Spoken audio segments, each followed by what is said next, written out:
unofficial Universal Orlando podcast is a member of the Mice Chat Podcast Network. MicePod.com. Now, discover the universe, one theme park at a time.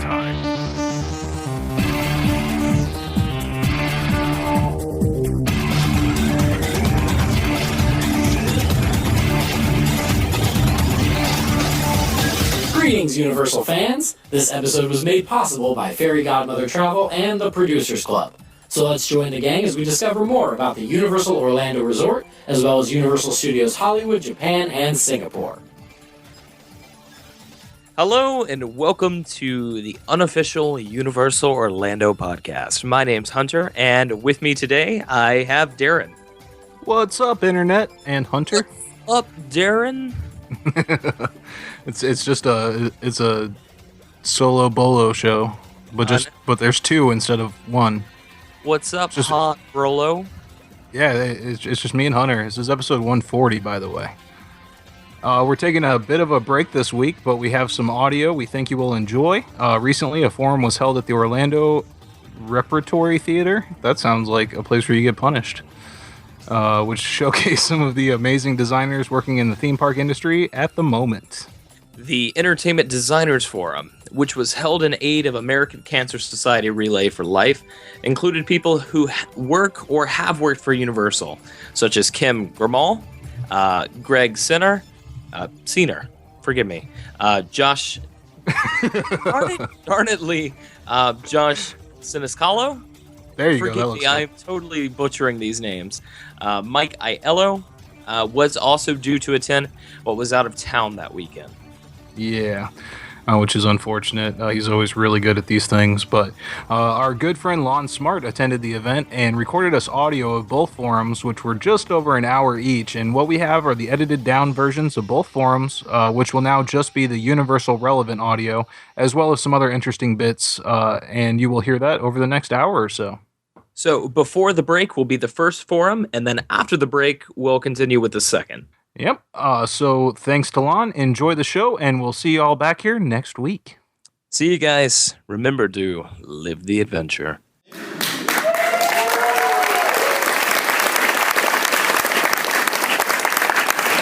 just met Kim Grimal, Melody Matheny,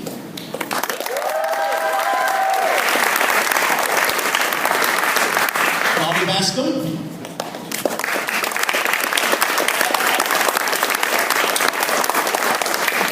Greg Sitter,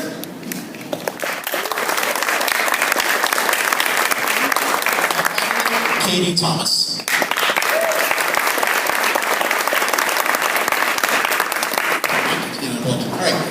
First off, I just want to introduce each panelist one by one. Tell the crowd here a little bit of what you have done in the past and what you're doing currently.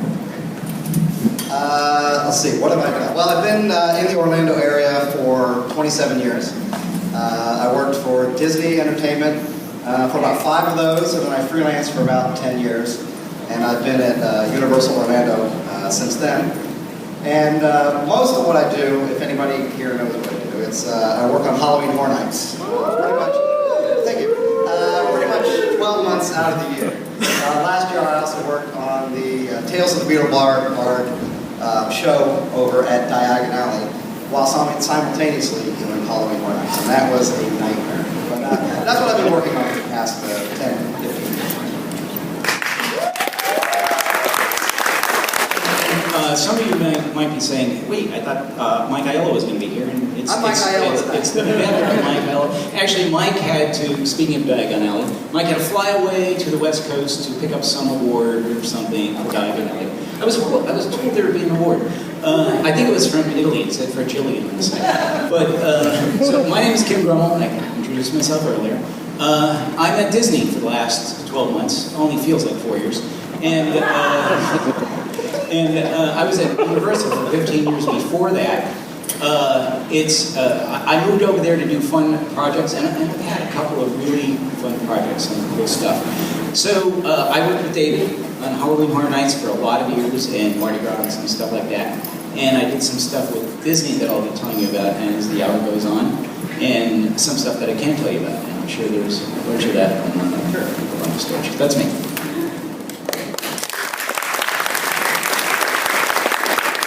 Hi everybody, I'm Melody Matheny. I've been doing attraction design for about 10 years, and I started off at Busch Gardens in Williamsburg, Virginia.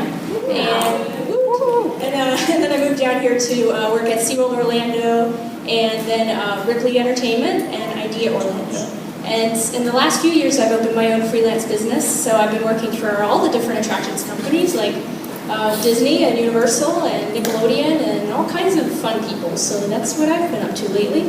And of course, and I'm also the founder and administrator for SliceCreativeNetwork.com, which is an online network of attractions industry freelancers in the area.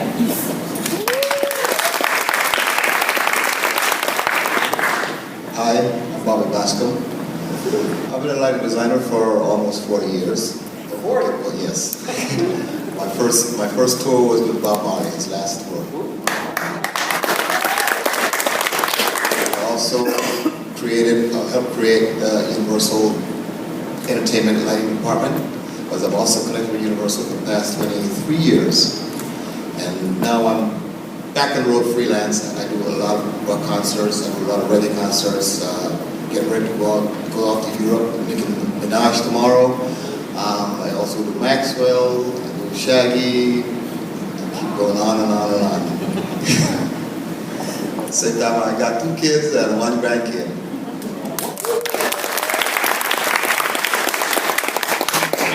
I'm Greg Center. I started in the theme park business on accident in '96, working in venue. Went to LA, came back, started working with the events team with Bobby. Mostly, I've done scenery throughout my life. Took 2 years off, did live sound reinforcement, working with Bobby on the stages at Universal. After doing scenery with Kim, actually for a couple, and David with Halloween Horror Nights, which I think the official count, I've done 12 Halloween Horror Nights, which is nowhere near these guys, but 12 was enough for me. I don't even take my kids trick-or-treating anymore. But I ended up leaving Universal and started my own company. There's one guy that used to work with me, Gary, there. He used to work with, Gary over there. Maybe there's 2 people that used to work with me. So I was a vendor for about 4.5 years, ended up selling it. Although I don't regret that time, I would never go back to being a business owner, ever. Good luck, Brett. God bless you. So I'm back with Universal now, Universal Creative. In the last few years, as a vendor, I worked on Harry Potter Forbidden Journey as a project manager and on-site superintendent for the ride scenery. Just recently opened Gringotts. I'm a little bit jealous of Mr. Aiello because I kind of wish I was out there at the The Awards, but I made a commitment to Kim a long time ago to be here, and plus I didn't get invited. So here I am, and currently working on a lot of projects I can't talk about, and so don't ask, thanks. Glad to be here, thanks. What's that? Yeah, but I'm not. Hi, I'm Katie Thomas. I'm a mechanical engineer. I work for Walt Disney World. I've been in Orlando for 9 years. The majority of that time, been working for design and engineering department. I supported attractions in various capacities during my time there until about 18 months ago when I switched to our team that supports creative entertainment exclusively. So I now spend my time doing parade floats and show action equipment design and those types of things, but kind of run the gamut through the years. I don't own a business. I wish I did. It's hard. All right, thank you very much. The audience for questions. So I'll go ahead and I'll start it off here. 2014, big year in Orlando, and I just want to know each one of y'all can talk about what the big project you worked on last year. You can talk about that guests can see nowadays. Okay. I guess probably the biggest or highest profile thing I worked on last year was, as I said earlier, the Tales of Beetleborg out at Diagon Alley, and it was. Thank you. It was chaos from beginning to end. Because we were designing a show simultaneously with the construction of the land area itself. So I was trying to design a show that was, if you've seen the show, it's almost like a trunk show. A lot of mobile pieces moving around. And so I was trying to design a set piece for an area that did not yet exist. And all the components had to be, again, like I said, mobile, move around. It was, like I said, utter chaos. Added to that, it was the first time Tales of the Beetle Bard had been done as any sort of live entertainment. So there was a long process to just work out the show script, with the design of the elements, which had to go through approval processes through Warner Brothers and J.K. Rowling herself. So it was interesting, different than what I'm used to doing at entertainment, because usually I work on Halloween Horror Nights and we kind of do what we want to do. So there's not a large approval process. So this was a back and forth sort of thing. But one of the great things is I got to work with Alan Gilmore, who was the art director for the land. And it was great because usually one of the things at entertainment is we are on such a fast-paced schedule that we're kind of a one and done. You design it and send it out and it gets built and you hope it ends up okay. With this, there was a little bit more scrutiny back and forth. So working with Alan, I'd do something, he'd say, that's crap, do it again. He didn't use those words, that's how I interpreted it. No, he was very, very gracious and very helpful in getting us to the final design that was out there. And just going through that process was wonderful because it's not something we get to do all the time. And it allowed the design to grow, and it's like, okay, yeah, it's a much better design than it would have been if we'd gone with what we first started with. So that was probably the best thing for the year. And then there was Halloween Horror Nights, which turned out okay, but the two combined was...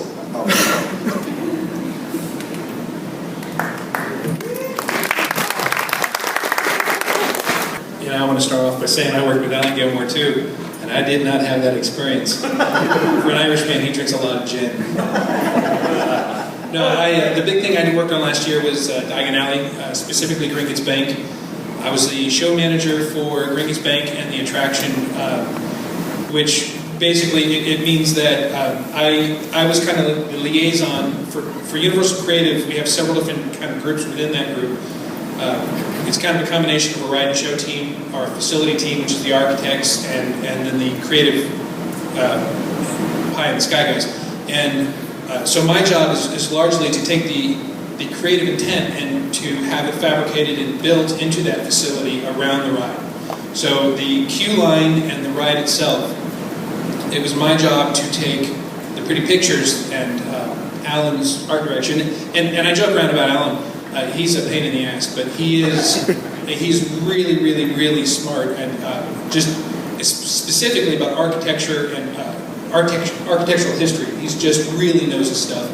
And more specifically, who he would consider his boss, Stuart Craig, is one of the most unassuming, brilliant men you will ever have the grace to meet. He is absolutely amazing to work with. He's one of those people you work with and you're like, wow, he knows what he wants, he knows how to articulate it, he knows what he doesn't want, which in an artistic world is a really big thing, knowing what you don't want. And to do it without the arrogance that some people might have in his situation. I mean, the guy's been nominated for 7 Oscars, won 3. He is just amazing. So that was probably, out of everything, one of the most memorable things is to meet Mr. Craig and work with him. That was a fantastic experience.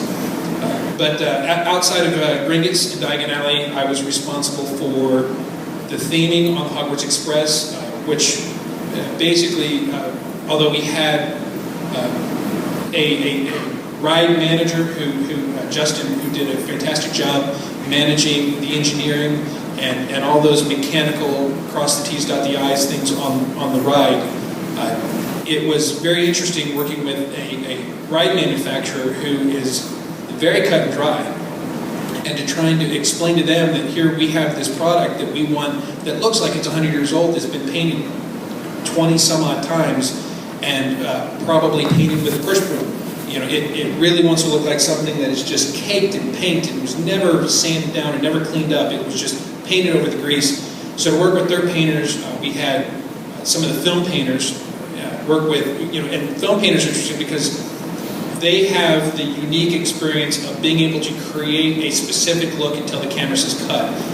In what we do, we have the unique experience of trying to make it look that good for 20 years and be maintainable. So to have people that I've been blessed to work with some of the most, in my opinion, the most talented painters in the world, and to partner with some of the most talented scenic painters for film and marry that into a product that looks the way it looks on film and can stand up to Florida environment is just one of the very profound moments in my career. So although as much as I love the whole project, that specific element was probably, it really stood out to me because it's a marrying of a lot of different applications of the entertainment industry into one final product, and that was very helpful. Good evening, everyone. First of all, Kim, I want to thank you for doing this year after year here. This is actually my 5th year attending this event, and I applaud your efforts and everything you've done here, so thank you very much.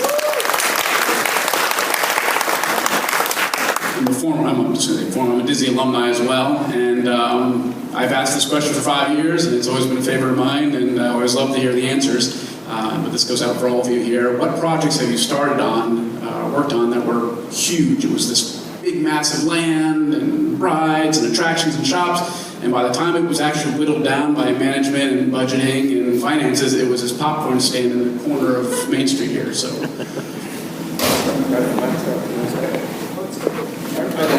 You know, actually, there's a guy over here in the second row, Mike. The night I met him was at a TEA event, and I went on and on and on because this is one of my soapbox. I hate the term value engineering. I hate it. My job is typically, it's a project manager, which typically project managers worry about 2 things, schedule and budget. And because I have so much of my background in the artistic side of what we do, the term value engineering really cuts me all the way to my core because there is no value in value engineering. There's only machetes and hatchets and chainsaws and no, not Hollywood. So it's actually kind of funny to me because one of the things that I strive so hard is to portray that to everybody around me, that to actually value engineer means that you need to save value. And the value in what we do is show quality. It's creative intent. So for us to go through and say, oh yeah, we have the designers who do blue sky. We would love to have these floating mountains and all these 9-foot tall blue people and all these things, but what we're going to end up with is a fountain and a rock, and it's going to be great because we're going to sell a lot of merchandise. But realistically, I think as an industry, we need to completely obliterate the term value engineering and look at really say value designing. We can't diminish the practice of a designer saying this is the best we can ask for. This is the best. This is the pie in the sky. This is absolutely everything that we want from this IP. We can't stop asking for that. But somewhere in that mix, we need to have the type of people who can go in and say, if we use this material or this aspect, or if we use some force perspective and we kind of scale down this part and bring the important elements to the forefront, how do we get to that final design without ending up with a popcorn cart? How do we get there? It's one of my biggest pet peeves in this business because every one of us up here fights that every single day, specifically to try and maintain show quality. And it's so important for the guests. It's so important. It's how we as different parks stay competitive with each other, is to maintain as much of that show quality as possible. And if it was left up to the accountants, we're not going to get there.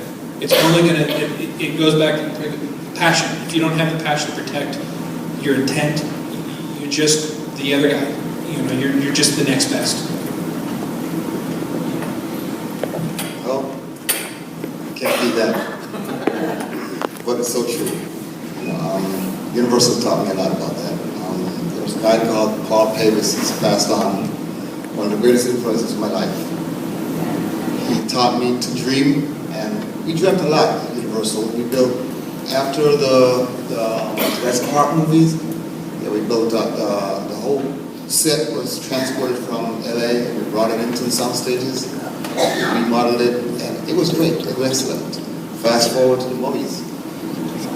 We decided to do the same thing on a more elaborate scale. Well, here comes the penny pictures. And we ended up with a bus. Literally a bus. We had the whole soundstage, we had everything. It was all beautifully done. It was actually looking better than Halloween Horror Nights. And we ended up with a bus with pictures on the side of it. It was value engineered down. But at the same time, never stop dreaming. And never stop fighting, using your passion to fight the accountants. Because they don't see the numbers. You know, we have to dream. And you continue dreaming, you will succeed. Trust me, I've succeeded a lot because I kept dreaming and kept fighting them.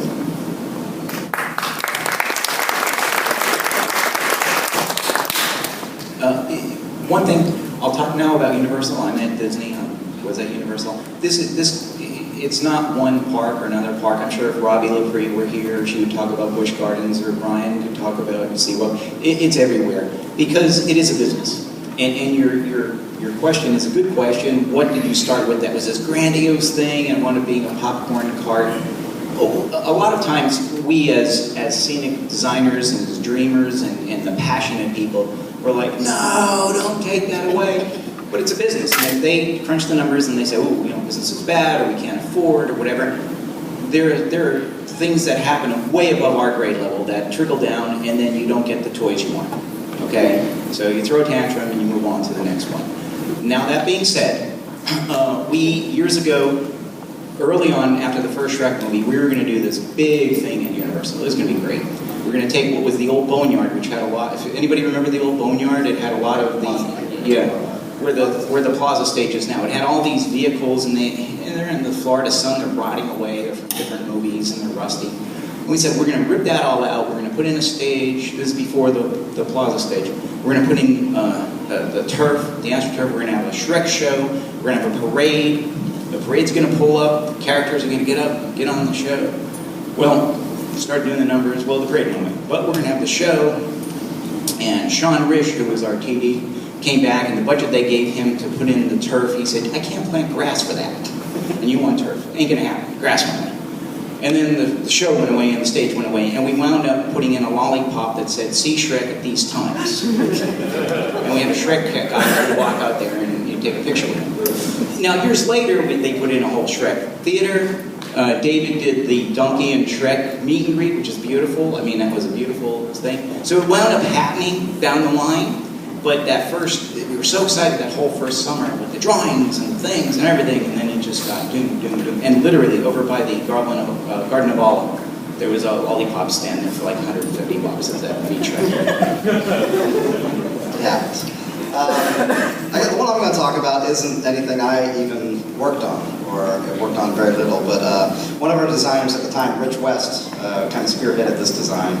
And it was at one point when we were over at Island of Adventure, our Halloween event was taking place there. And Rich designed this, the park itself wasn't large enough for a big parade. So we'd come up with the concept of doing these sort of mobile parade carts, so they'd be pushed by hand. But there was this elaborate, probably 5 or 6 different designs. I mean, just really cool, just really awesome stuff. And it, the numbers came back, it was high, but they were going to go for it. But this is a case where it didn't actually go away because of money, it went away because of logistics. And if you've been to the park, which I'm sure most of you have, it went away completely, which was very sad. And but the reason it went away is that it was a great parade, but there was no place for anybody to see it. If we put the parade floats along this route, you can only have like one person standing on the sidewalk, and they'd probably get their toes run over by each of the carts. So to me, I still look back at that. We bring it up every now and then. And says, oh, remember that really cool thing? Maybe we could work that in. We haven't found a way to work it in anywhere yet, but I suppose there's still hope. But sometimes things go away for reasons other than budgetary reasons. Logistics. It just doesn't. It's not right for the time.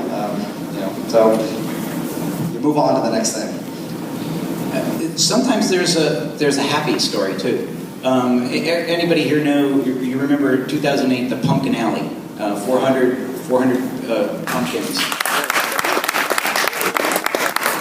Well, Michael, Roddy, and myself, Roddy wrote that, and I was kind of the impetus because I used to go and buy those little dollar pumpkins on the off-season, light up kind that you buy at Walmart for $1 or 50 cents at yard sales. And I would have 50 or 60 of them, and I put them out in the yard, and my yard would have 60 pumpkins in it, and it looked pretty, and I have them in the trees and all over.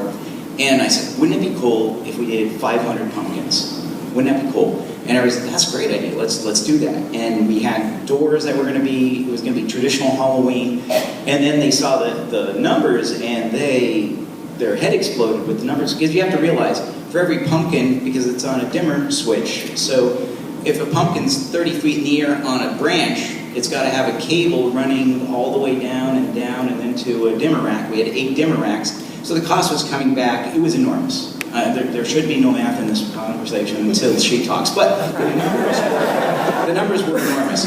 And they said, no, we're cutting it. And Roddy and I, specifically me, I'll say it, I'm like, no, this is going to be the coolest thing. You don't understand how cool this is going to be.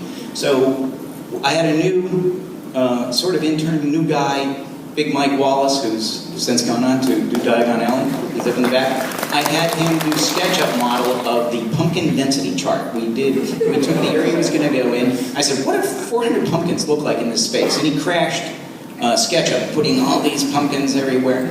And we said, okay, 500 is too much. Let's do 400. And we fought with them. We got rid of some other stuff. And they decided to do it. And it was such a hit because, especially with artistic people and people who love Halloween, there was no blood, there was no gore. It was just a cool look. It was picture going down an alley with trees above you and fields on both sides and 400 pumpkins all flickering. And what would happen, that was the year of Bloody Mary. So we have a loop where the audio would be wind and a cat and whatever and crows. And then you'd hear Bloody Mary 3 times, and then the wind would come from behind you and all the audio along the alley, and all the pumpkins would blow out. And then they'd all twinkle back on, 2 here, 3 there. And so that was one where they wanted to kill it, and we just wouldn't let them.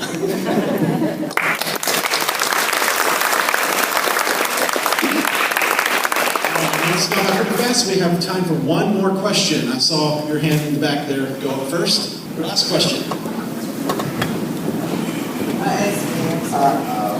Hi, I'm Nick Grummel. I'm Baby Grummel.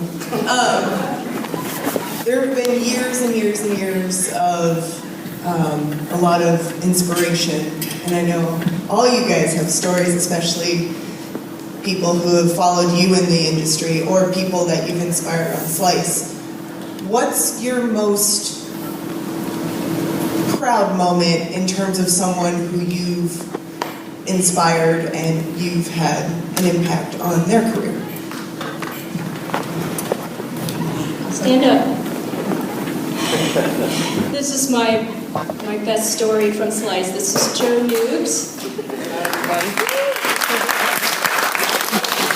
You know what, actually, we were thinking about having Joe at the end of this. Okay, so come on down now because that's the perfect segue. But I'm going to go back to you. Joe Noobs came to the Entertainment Designer Forum, was it last year or 2 years ago? 2 years ago. And he met Kim and all of us here and myself. This is Joe, and he's from Chicago. And yeah, I'll let Joe tell you his story because it's awesome. Holy cow. Let's welcome to the stage, Joe. Hi, everybody. I was down here 2 years ago for the Entertainment Designer Forum after sitting in Chicago for years and years. And I really was not very fulfilled. I always had this dream, and I just kind of thought everybody wouldn't welcome me in. There wouldn't be a place for me down here. So I researched and I found the Entertainment Designer Forum. And that was like 4 years ago. It took me 2 years to actually get the nerve up to buy a ticket and come down here. But after I signed up for that, Kim actually announced the Slice Creative Network Speed Networking event. Just happening in April. April, is it the 7th? April 7th. April 7th. He announced that on the Facebook page, and I said, wow, maybe there's actually a place for me down here. I came down, I went to the forum, I actually met Melody in person at the forum, and she was like, she saw I was all nervous like I kind of am right now, and she kind of calmed me down. She said, yeah, here's what you got to do, and made me feel really good about it. And I still went into the networking event very nervous, but I went and I showed up, and I actually met some amazing people who are here around me right now. And you know, I'm not gonna lie, I did the work. I worked my butt off for years and years and years, but I walked in and you know, said I just moved here. I moved there that day, or the day of the forum, and within a month I was doing props for Universal Japan and Disney, and then I got a call from the Slice networking event, and Universal Art and Design hired me, and then like a month after that I got a call from SeaWorld, and they said, hey, we got a design job for you, and I was mind blown. So I was here for 6 months. When I signed the contract, it says designer. I did props. I was a prop master and design coordinator for Pantopia and some projects since then. Since then I've done stuff for some museums, and I just got rehired for a better job at Universal.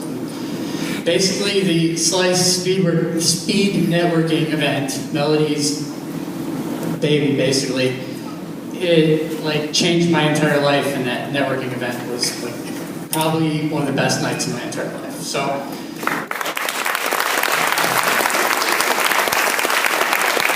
anyways, thank you guys for everything you've done. These are good people. But I've got to say, Joe works his tail off. You know, he's not one of these guys that walks up here and feels entitled to anything. He's very humble. He works his butt off. He does a great job. He's talented. And if you have the same drive and talent, then, you know, come on down. Come on, April 7th. Yeah, and it's just what it sounds like. It's like speed dating, but it's speed networking.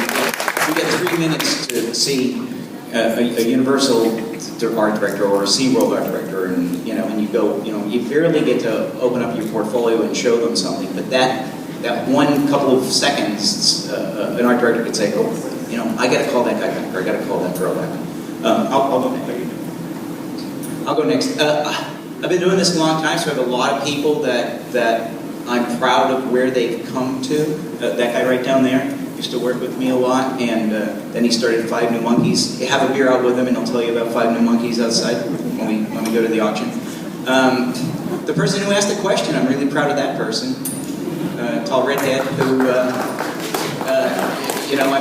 I remember her sitting next to me, and she was in a tiny little outfit, and we're watching the parade come by. Her mom was at home pregnant, 8 months pregnant with... That's my daughter. My daughter. Oh, that's right. Not everybody knows.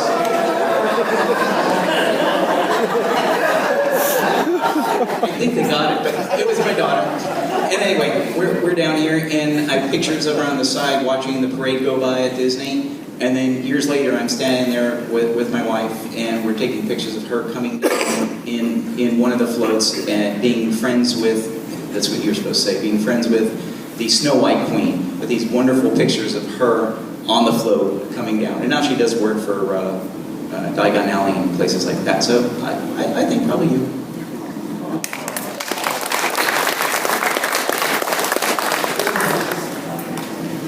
I just got to say I'm proud of the folks that started the lighting department with me in Universal Studios. All those kids came in, they came in hungry.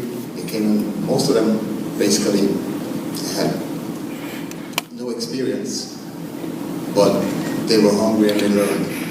And now I'm proud to say that we turned out really, really, really, really well in this industry. I'm very proud to see them. I see their names. I've got people at Hard Rock, I've got people at, on tour with JC, I've got Tony Humphrey, there's Universal Creative, and it goes on and on. And right now the department is one of the best departments in Universal. Everybody wants to work there. So that does my heart good. I'm going to bring this down a little. A few years ago, within the first year or so of opening my business, we had a kid. He was one of the bar friends for some of the guys I worked with. His name was Henry. Henry was a really good kid. He didn't have a lot of skill. You remember Henry? Yeah. Just a young kid, and we were doing Halloween Horror Nights, and he was our runner. He was, just the guy that would run around and do whatever we asked. If you needed him to paint a wall white, or you needed a guy to go to Home Depot. And after Halloween, or somewhere around that time, we did Extreme Makeover Home Edition, and most of my guys volunteered. I paid everybody 40 hours that week, and everybody, I don't think there was one of us that worked under 90 hours that week. It was insane. And right after that, we didn't have much, and the hours dropped down, and I wasn't using them. And he came in one day, and he got in my face, and he was like, I don't know what you want from me. I busted my hump, and I've given you everything, and I might not know what I'm doing, but damn it, I really want to be here, and I don't care about the pay, I just want to do this. And I'm like, okay, dude, nobody's working, I don't have any work. But as soon as I have something, I promise you I'll put you on it. And we were getting ready to start. We did an independent Halloween event that year, and right as we were getting ready to start it, he died in a car accident. And it really sucked for a lot of us. And we ended up naming one of the haunted houses after him, Chef Henry's. And he was a cool kid. He was a really cool kid. He had been a chef, but most of all, he had recovered from a lot of really hard times. He had gotten in a lot of trouble, drugs, alcohol, everything else. And opening night of the event, his mom came, and we dedicated the house to him. She hugged me and she said, I don't know if you know how much my son looked up to you. And all he wanted to do was to impress you and to show you he can do it. And he wanted to be a better person so he could succeed in what we do. And Henry was an awesome kid. He was just an awesome kid. And I know a couple of you guys know him. And that was somebody that I inspired, that I didn't even know until it was too late, but he was awesome. Say hi to me, and we'll be back in an hour.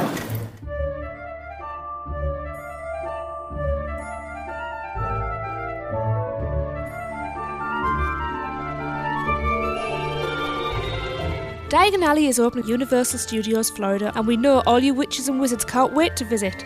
So let our friends at Fairy Godmother Travel deal with the muggles in resort reservations. They are Universal Parks and Resort specialists, as well as an authorised Disney vacation planner, and their service is free to you. From the new Cabana Bay Hotel to those other hotels run by a mouse, Fairy Godmother Travel can book all your Orlando area vacation needs. And make sure to let them know you heard about them because of UUOP, because every UUOP referral helps us continue to bring you the best Universal coverage. Contact them today by phone on 832-284-4002 or toll free 888-939-642539 or go to fairygodmothertravel.com. Let Fairy Godmother Travel make your next vacation magical.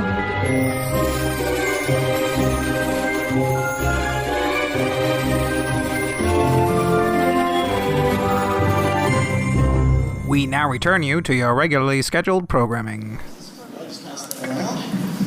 First off, just introduce yourself to the audience and tell a little bit about what you do in the industry. Okay, I'm John Minkowski. I have a lurid and weird past.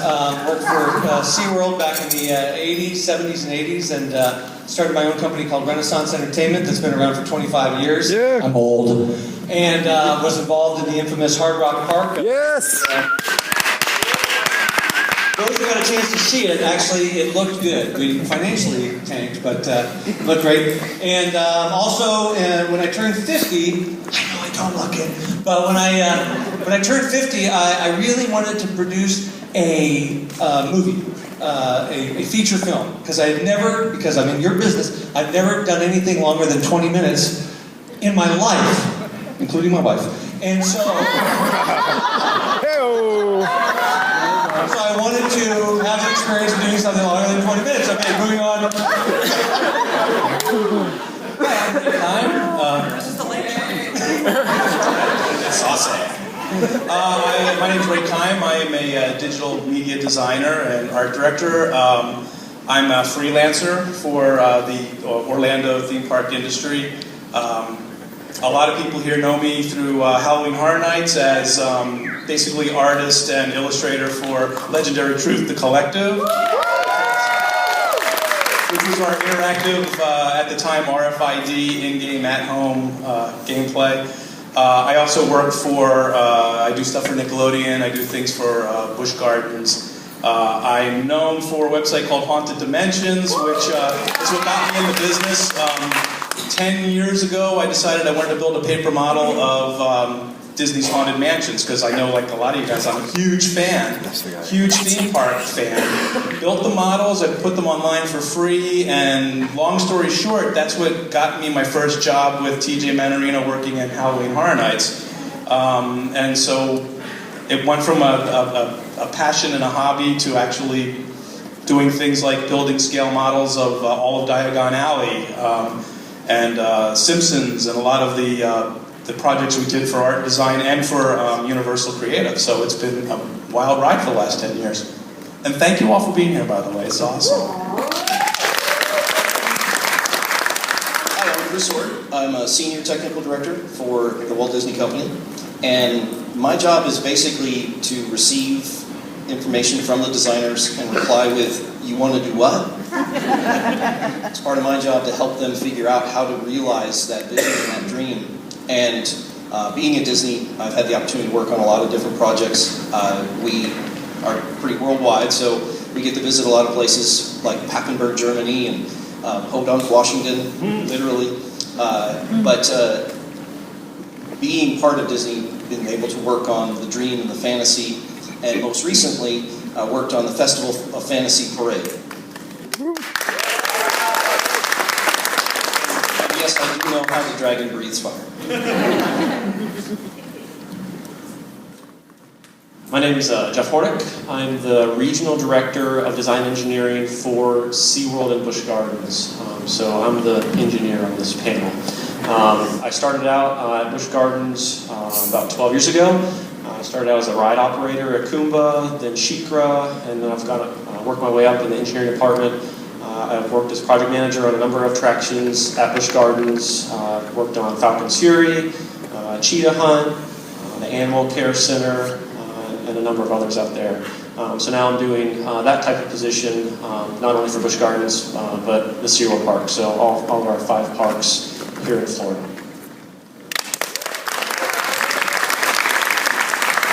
Hello, everybody. I'm Josh Siniscalco. I started at Universal in 1999, doing the only thing you could do at age 16 acting-wise, which was Jaws and King Kong. And then went on to be a great movie ride tour guide and was friends with Goofy and all that good stuff. From then, went to college, came back to Universal, got Poseidon's Fury, and then from there, a lot of fun stuff. I'm a fan just like you guys, so to me, all this stuff's like a backstage access. Doing the Usher thing for Halloween Horror Nights is where I met Ray. Shy, so that clap is for Ray. But he, of course, you probably know, he was the one who built the big model that was on the website, the paper model that the theater and all that they went through. And worked with this lovely lady a few times in the PB&J shows that Brandon Roberts runs. It's like Mr. Bean type humor. And I do things for 25 minutes. Or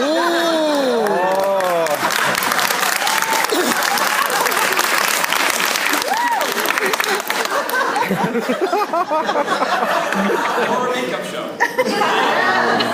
I'm Melissa Mason Braillard. I am so happy to be here. I'm usually sitting in the seats like you guys, watching every single year, so I'm happy to be up here with everyone up here as well.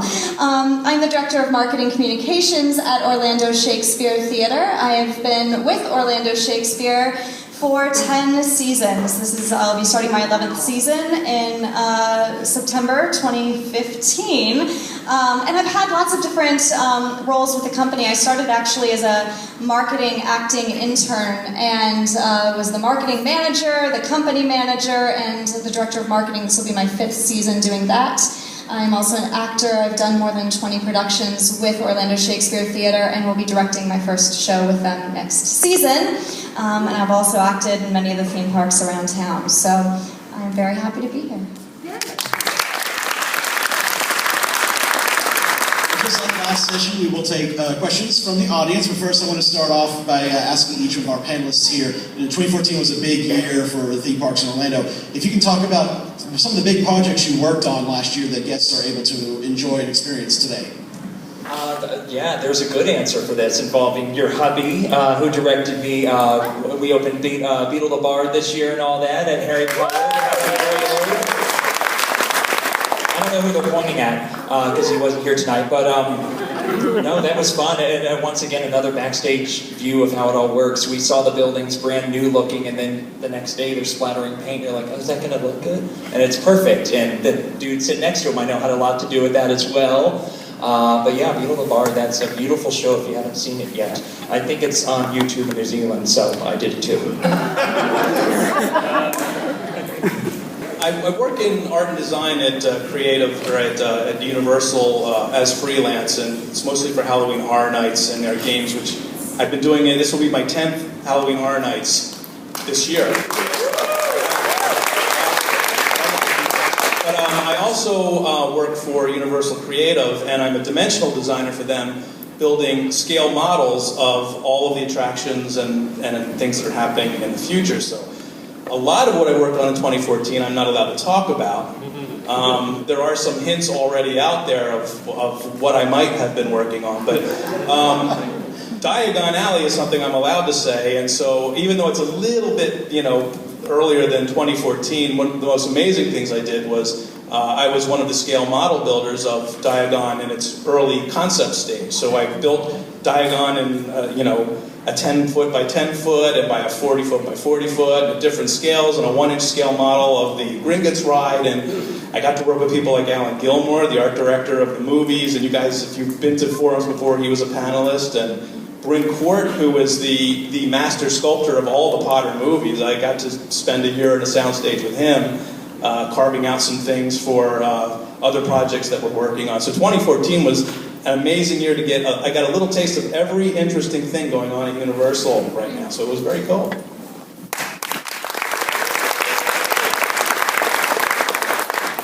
Anyone with a question? Oh, you're scared to ask a question. Right there, sir.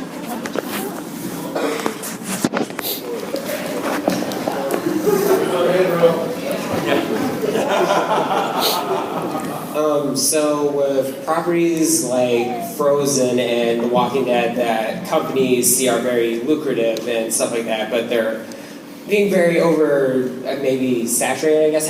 What sort of process do you go to try to keep it fresh without just let it go 20 million times? Chris? The other thing I just wanted to add is that we're working on an intellectual property for our friends at Disney, and to their credit, they came to us and said, look, we have this intellectual property, but we don't want to just duplicate what the movie was. Yeah, it's a movie. But we want it to be, what would the next story be? And I say that also to Universal. So in that regard, they try to keep it fresh themselves by basically coming to third parties like us or to their employees and say, take it the next level. What would happen if? What would happen if? And I think that's where you get the really interesting products, like with Harry Potter and things like that. They're not recreating the movie. They're taking it one step further, which I think is very cool. I started at Jaws and King Kong. That was the deal. As far as where I started theme park wise, I started at Jaws, but I was an annual pass holder and wanted to be in horror makeup, and now get to work with some of the same actors that were in the show back when I was a little fella trying to get picked and dressed in drag so I could be the girl picked for the show. It worked out 5 times. It's a good time. From there, one of the random things I did, if you look at any print ads for Burger King, I wasn't in the commercials, that was a stunt guy, but anything with the guy holding the burgers or the creepy mask, that's this hand right here. A computer-generated hamburger. That's my most random thing that I've done since the beginning.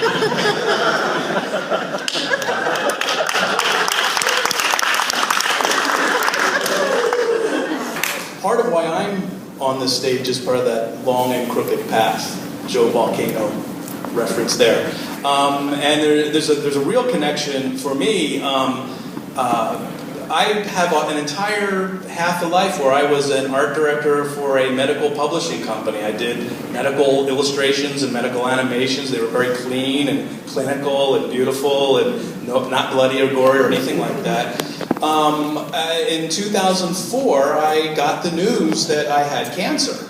And I'm okay, everything is fine, but I had a course of surgeries and some treatments and follow-up, which basically left my left arm kind of inactive for about 6 months. And it was during that time I decided to create a paper model of the Haunted Mansion at Disney World, because I love it, I want one. They're not available, so I ended up creating this website because I was... had a bad arm, and that was all I could do. I wasn't working at the time. Kim Grummel, who I think some of you people may know him, he's a guy who says, wave to everybody, Kim. Yeah, that's Kim Grummel. Kim Grummel was my art teacher back in 1990. He's very old. Kim had a job at Universal, and he knew that I had done these paper models. I loved Halloween. I loved the Haunted Mansion. And he brought me in to TJ Manorino for an interview, and I brought my Haunted Dimensions models as part of the interview process. And a few months later, I got my first job as a web designer for Halloween Horror Nights. So I did not plan to be here. It was not part of my career path, but it was an amazing, bizarre series of events in my life that went from something really horrible to something that's been really amazing. And again, that's why I appreciate all you guys coming here and helping support this. It's really amazing. So thank you.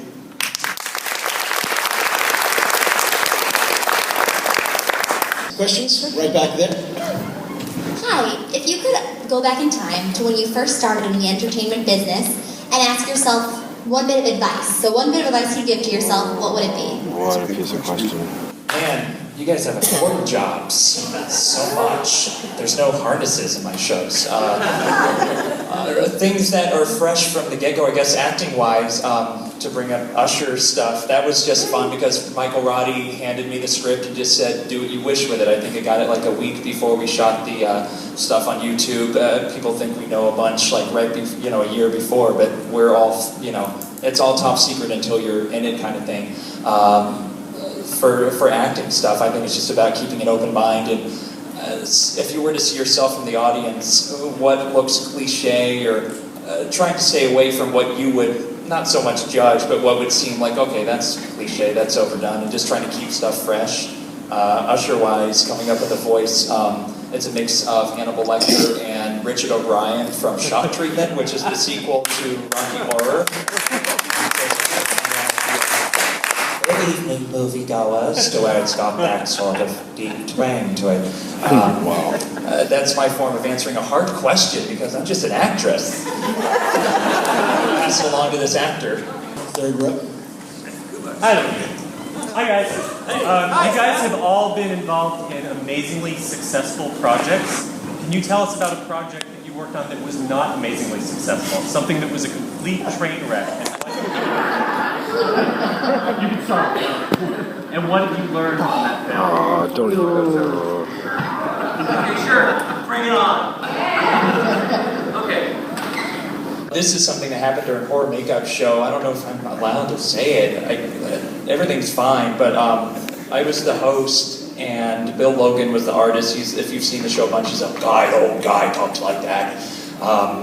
We're out going to pick the volunteer, and as I'm walking out to the audience, this lady stands up and starts walking towards the stage. I'm like, oh, maybe, I'm a stigmatician. She thought I looked at her or whatever. So let's pick her. And I start talking to her, and she pulls out 8 pages of a letter written on Hard Rock Hotel stationery about how she was picked the day before and felt victimized, and that we disrespected her and all that. And I wasn't there the day before, and they looked after the fact at the video, and it was totally the normal show. Thankfully that was recorded. They didn't record the day that she came up on stage. I wish I could see it, because it was like out-of-body experience. But I was like, oh, okay, trying to make light of it as a host. I'm like, oh, it's all right, man. I'm like, don't touch me! okay. And Bill came out of the closet physically, and his face just turned white, and he was like, oh, because he recognized her from the day before. And she was totally happy in the video from the day before, but her husband, I guess, who spoke English better, convinced her that, because she was a sweet Asian lady, as we sometimes pick there, that was nerve-wracking, and so we let her read the whole note. They ended up grabbing the stage manager from backstage, so everything was fine, guest services, everything good to go, and we went backstage, and the tech called us on the phone, like, what are we going to do, what are we going to do? It was like, just fade up the mic. And I was like, ladies and gentlemen, please forget this awkward moment of your vacation, and let's act like nothing happened. It's Alex Ross! That was the best show. So many of them came to the show after because they thought this was all planned. So that was the craziest thing that ever happened at Universal to me.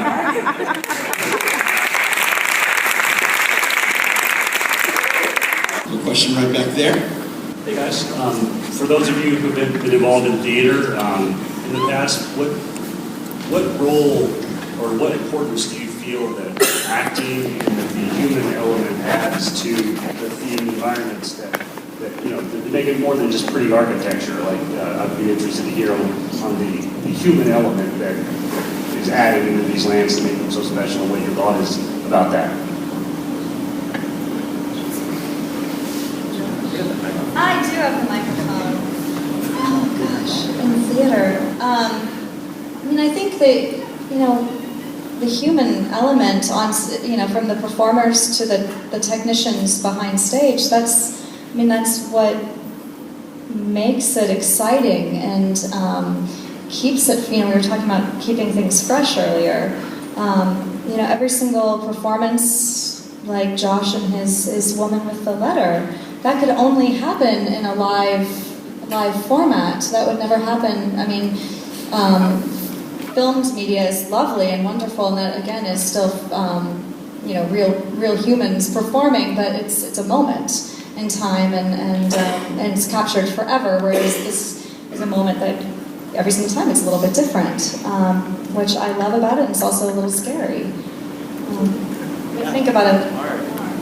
It's hard, yeah, especially with doing things over and over, like the assembly line that theme park shows and such can be.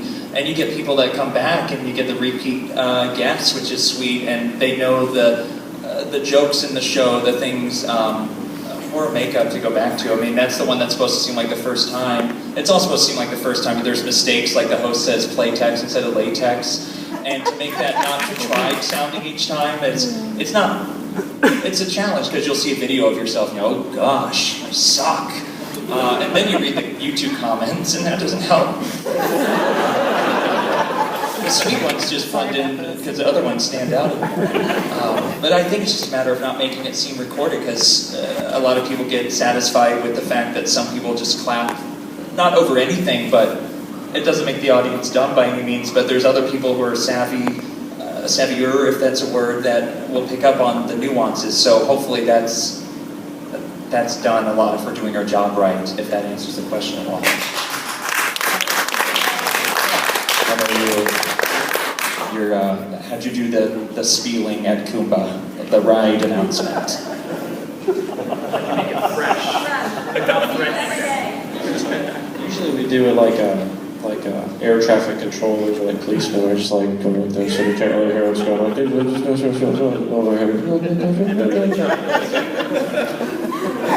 Keeping it fresh wasn't a high priority for us.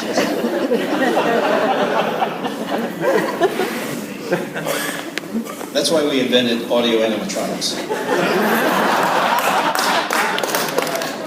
One of the things that the human element brings is that connection with the audience. We get the opportunity to interact with the guests. We get to reach down and hold the hand of a child who's afraid to be there and comfort and make that experience a memorable one for them that they'll carry for the rest of their lives. And so that human element, that human contact, that is something I hope we never lose.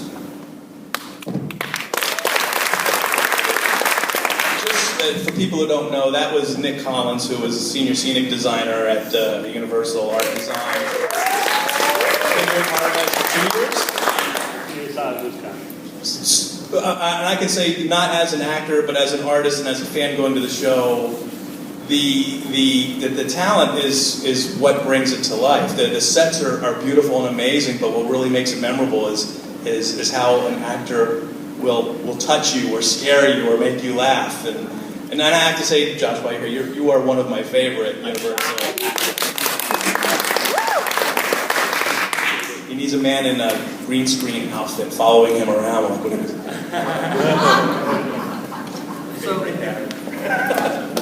what was the question again? It was how the human or instead of just walking in the park and just looking at architecture, you know, Yeah. your background as an entertainment director or manager, like the human element of having actors and live people are also interacting together. Yeah. Well, if I had my way, I'd have a human element in everything, because that's what we are. We are humans, believe it or not, and we tend to have this need to gather. That's why I don't think theater or movie theaters or live theater will ever go away, because we have this innate bred into us over hundreds of thousands of years. The need to be to gather, and we can connect. We tried this experiment where we did a multimedia spectacular, and it was spectacular. It was wonderful. And then we did the experiment of we took a conductor. It was just a dude, and he went up on the podium, and he went up and he conducted all of the same thing that we punched and run before, and the applause swelled huge. Why? Because they had somebody to vent, somebody to relate to. It wasn't just a bunch of technical stuff. If it's a ride, the show is the people that are on the ride. If the ride's just going, it's interesting for a little bit, but it's those people that are screaming and peeing their pants and everything. That's what I want to see, and the live element with horror nights or with a show. Even if it's something that is static, but your host or hostess is part of that, that's what they remember. They remember that because they're humans, and that's what it's all about. And if I could, with simulator rides, like with Star Tours, if I could, I'd put a live operator in front of the screen in every one of them, and I think everybody would just be that more engaged with it. It's a little bit of a financial issue, but and I don't know how many people would, take that job. Okay, I'm going on again. But point taken. You know what I mean? Okay.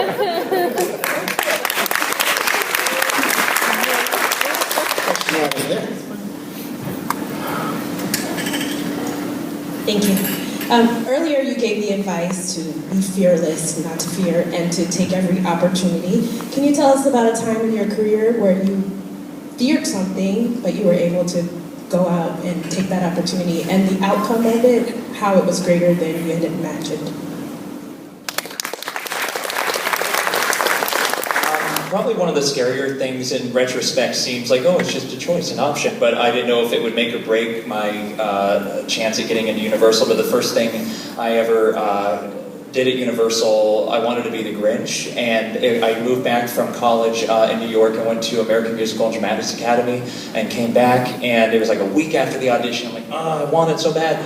So I'm like, what if I call Lyle Moon, the show director, my favorite Canadian, and I threatened him as the Grinch over the phone to cast me because of all these imposters. And I'm like, oh man, he doesn't even know me yet.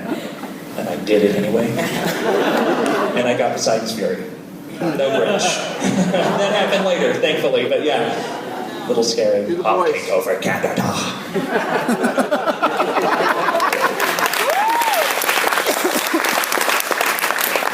Recorded that, and he still plays it occasionally.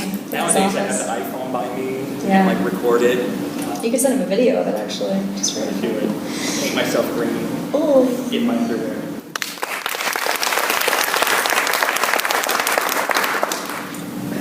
What? Nope. We're about out of time. We have some auction items to hand out to some folks who have deep pockets. So, first of all, thank you. Thank you, all of you guys.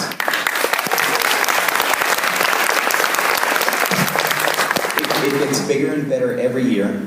I've lost my voice. You can tell it's a good show when I've lost my voice. Trying to scream over there over DJ Elliot's music and drinking beers. Anyway, did you guys have a good time? Yes! Thank you. This is a great. I'll keep finding the good ones, right?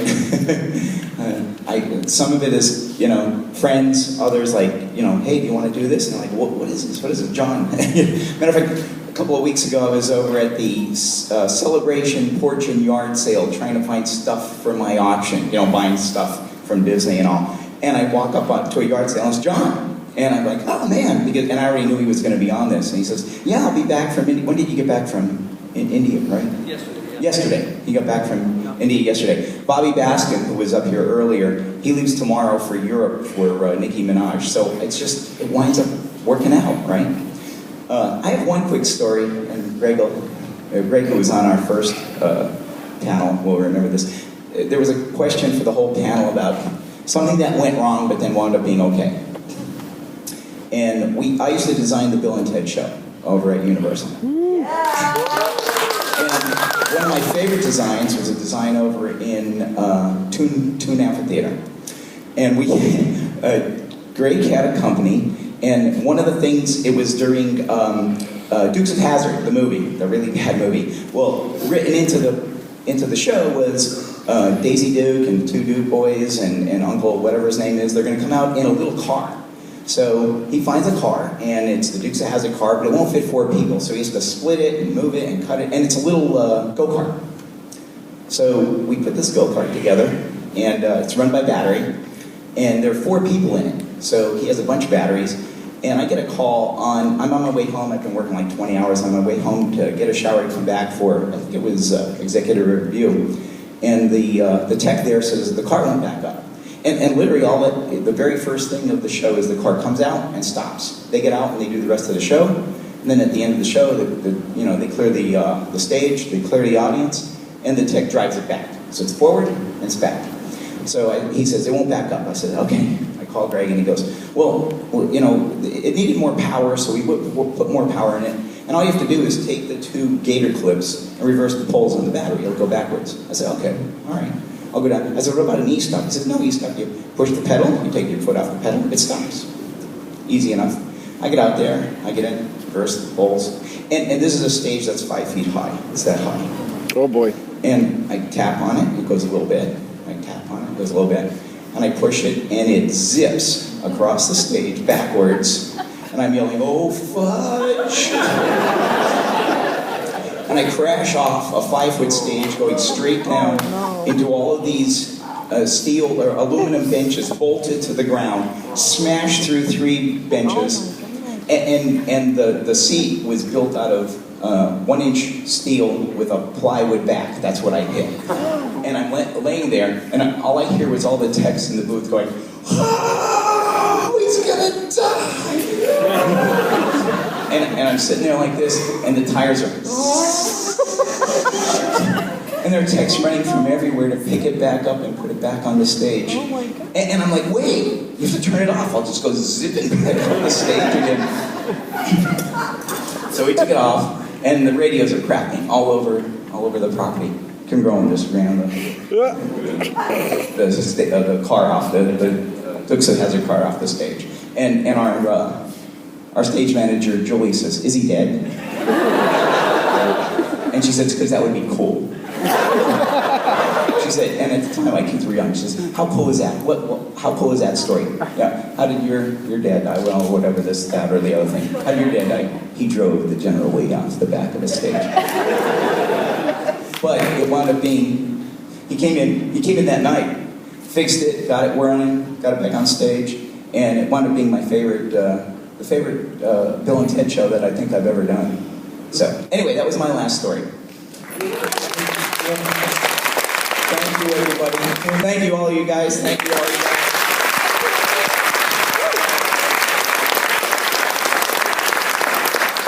We'll see you next year.